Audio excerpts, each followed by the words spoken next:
They told us we could just have free reign on all of the deep, dark secrets and questions about SaaS, and particularly about SaaS for the communications industries. All right, so first let's break down the acronym SaaS, S-A-A-S. It stands for Software as a Service. It delivers a business outcome. It's often offered as a subscription. And probably most important is the service lifecycle. The software, the product service is managed on behalf of the consumer of the service by the one providing the service, the full life cycle.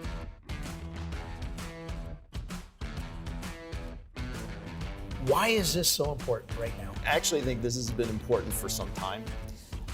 It's really started with the whole network functions virtualization movement, which started down the path of separating, disaggregating the hardware and the software.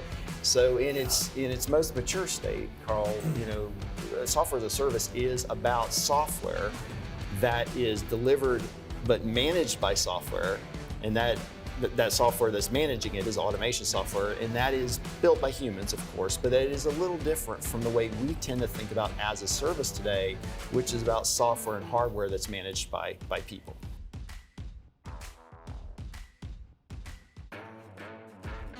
The communications provider, the CSP, instead of being the complete only deliverer of something of value, now it's a piece of a larger puzzle, right? That's right.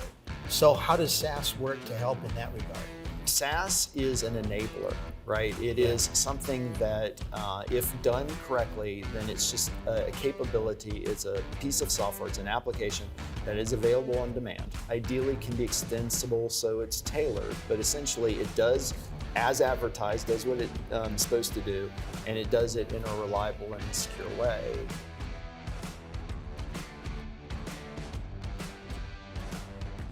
I'm going to put you on the spot. I know you're representing Nokia. Yeah.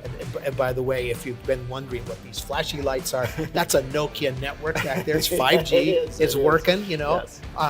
But does Nokia have this problem solved? Problem solved. I'd love to say that we have this problem solved. It's a complex problem, but we have certainly started down this path. I think there are some application areas in the IT stack that make a lot of sense for CSPs to start getting familiar with software as a service.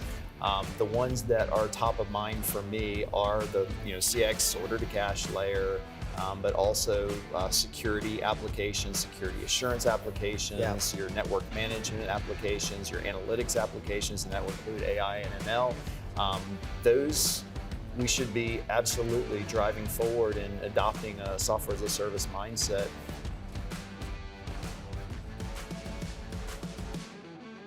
As a communication service provider, where do I start? First of all, I think most of the CSPs I've spoken to, they're already thinking about cloud native software. That is really the place to start. Those are underpinnings to what we've been talking about here today.